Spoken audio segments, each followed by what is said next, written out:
না, আমি বুঝি, কিন্তু আমার মন বোঝে না। যাকে নিয়ে কবিতায় আমার এত শব্দের আয়োজন, সে কখনোই বোঝে না তাকে আমার কতটা প্রয়োজন।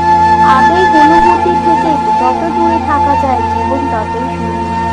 ভালো থাকুক পৃথিবীর সব পবিত্র ভালোবাসা।